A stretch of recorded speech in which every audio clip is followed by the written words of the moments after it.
సభ్యులకు నమస్కారం. ఈరోజు మహాకవి దాశరథి గారి పాటతో మీ ముందుకు వచ్చాను.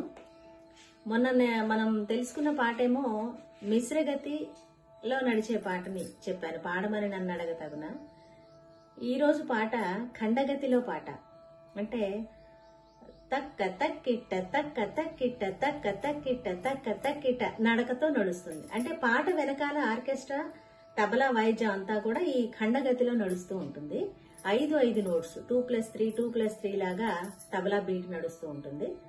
ఇది ఖండగతి అంటారు. అది మిశ్రగతి అయితే తక్కిట్ట తక్క ధిమ్మి తక్కిట్ట తక్క ధిమ్మి తక్కిట్ట తక్క ధిమ్మి అనే నడకతో వెనకాల ఆర్కెస్ట్రా లయ వాయిద్యాలన్నీ కూడా వినిపిస్తూ ఉంటాయి. సో ఈరోజు ఖండగతిలో మనం పరిచయం చేయబోయే పాట ఏంటంటే, ముచ్చట్లు చెప్పుకునే పాట రంగుల రాట్నం చిత్రంలో ఉంది, కనరాని దేవుడే కనిపించినాడే. ఈ పాటకి విశేషం ఏంటంటే, ఇది ముగ్గురు మహానుభావుల యొక్క, మహా వ్యక్తుల యొక్క కలయిక. ఎలా అంటే ముగ్గురు కాదు, నలుగురు మహా వ్యక్తుల కలయిక. ఎలా అంటే రచన దాశరథి గారు. దాశరథి కృష్ణమాచార్య గారంటే ఆస్థాన కవి ఆయన ఆంధ్రప్రదేశ్కి. మరి అనేక రచనలు చేశారు, పుస్తకాలు రాశారు. ఉర్దూ గజళ్లని తెలుగులోకి, మీర్జా గాలిబ్ గారి గజళ్లని గాలిబ్ గీతాలుగా ఆయన ఆంధ్రీకరించడం జరిగింది. అలాగే మహాకవి జయదేవ మహాకవి గీత గోవింద కావ్యానికి భాష్యం రాయటం, ఇలా అనేక రచనలు చేశారు ఆయన. అనేక రకాలైన రచనలు చేశారు, పుస్తకాలు రాశారు. లలిత గీతాలు చాలా రాశారు ఆయన. రేడియోలో కూడా మేము పాడుతూ ఉంటాము. అంతేకాకుండా సినిమాల్లో కూడా ఆయన అనేక పాటలు రాశారు. గొప్ప కవి ఆయన. కృష్ణ సంబంధ గీతాలే ఎక్కువ కనిపిస్తూ ఉంటాయి మనకి ఆయన రచించిన రచనల్లో, సినిమా పాటల్లో. అంటే రాధాకృష్ణులు, గోపికలు, బృందావనం, రాసలీలలు, వీటన్నిటికీ సంబంధించిన గీతాల్లాగా అనిపిస్తాయి. ఆ నలుగురిలో పాడే పాట అయినా కృష్ణ సంబంధంగా వినిపిస్తూ ఉంటుంది. అటువంటి అద్భుతమైన కవి రచించినటువంటి పాట. ఇక అమృతమయమైనటువంటి గళధారిణి సుశీలమ్మ గాత్రం వెంట పరిగెడుతూ ఉంటుంది. చల్లగా, హాయిగా, లాలిత్యంతో, సొగసుతో ఆ పాట మనకి వినిపిస్తూ ఉంటుంది. ఇక అటువంటి అందమైన బాణీనిచ్చిన సంగీత దర్శకులు సాలూరి వారి సంగీతం అంటేనే ఒక ప్రత్యేకంగా మనకి వినిపిస్తుంది. తొందరగా గుర్తుపట్టొచ్చు కూడా. సాలూరి వారి సంగీతం అనగానే మనకి కొంచెం తెలుస్తుంది. అంటే మధ్యస్థాయి, మంద్రస్థాయి, తారాస్థాయికి కూడా వెళ్ళిపోతారు ఆయన. మధ్యస్థాయి నుంచి డైరెక్ట్ తారాస్థాయికి.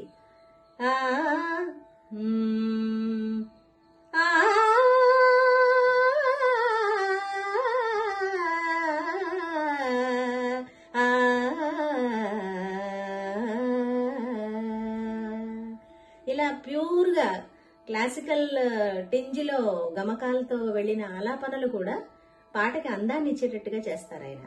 అటువంటి గొప్ప మహానుభావుడు ఆయన కూడా, సంగీత దర్శకులు. ఇకపోతే ఈ పాటకి అభినయించినటువంటి విజయ నిర్మల గారి గురించి కూడా చెప్పుకోవాలి మనం. విజయ నిర్మల గారు 2వ తరంలో వచ్చినటువంటి గొప్ప నటీమణి. అనేక పాత్రలు వేశారు ఆవిడ. విజయ నిర్మల గారికి, సుశీలమ్మ గారికి చాలా దగ్గరి సంబంధం ఉందనిపిస్తుంది. ఎందుకంటే వీరు సాధారణంగా మనం సుశీలమ్మ పాటలు అంటే సావిత్రి గారి వెతుకుతాం. సావిత్రి గారికి, జమున గారికి ఎక్కువ పాడారు అని చెప్తూ ఉంటారు.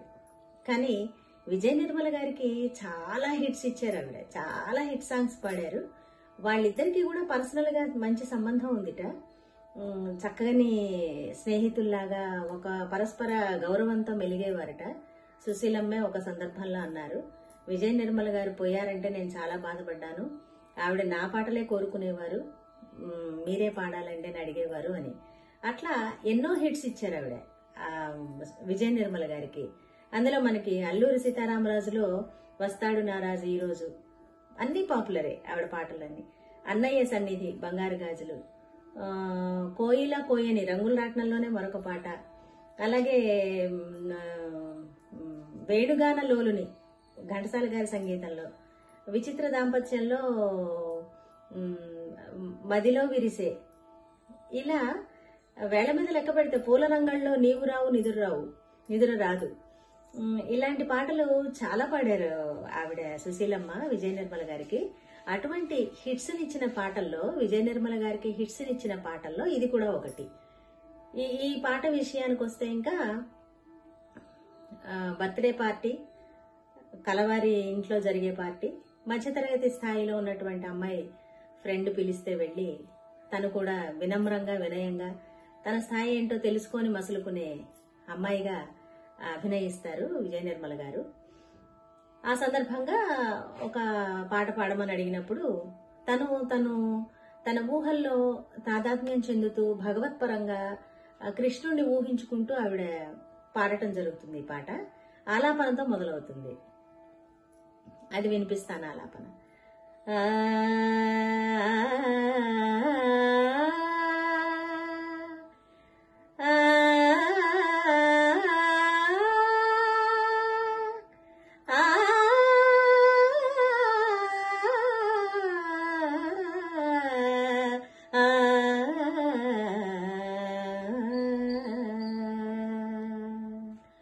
అనగానే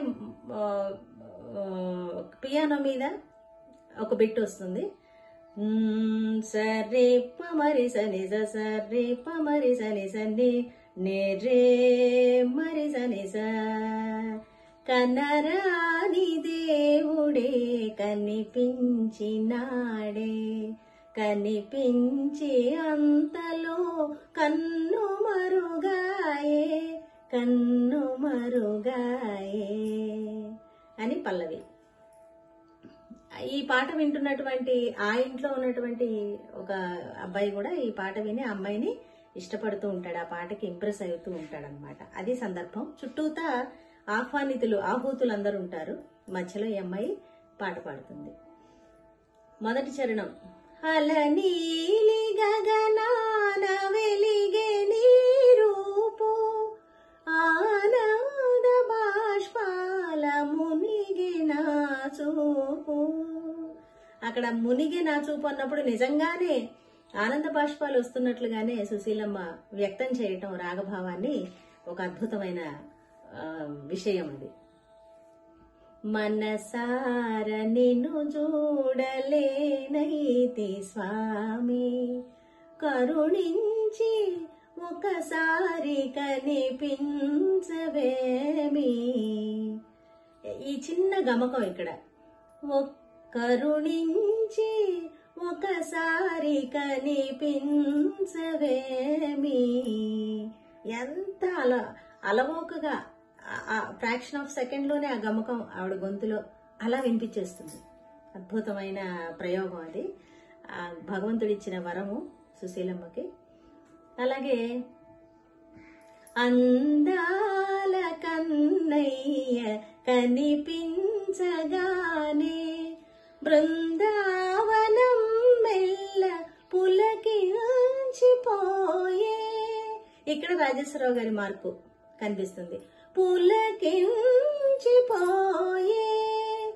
యమునమ్మ కెరటాల నెలరాజు నవ్వే, నవ్వులో రాధమ్మ స్నానాలు చేసే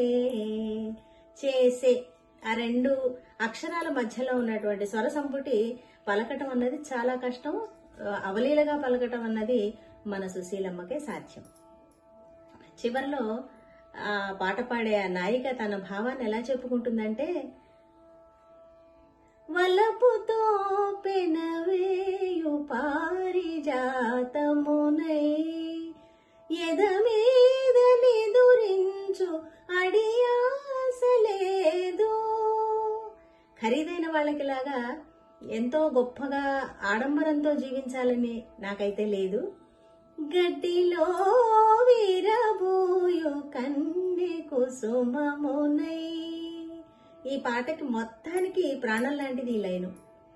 గడ్డిలో వీరబోయు కన్నె కుసుమమునై నీ చరణ కమలాల నలిగిపోనీవా.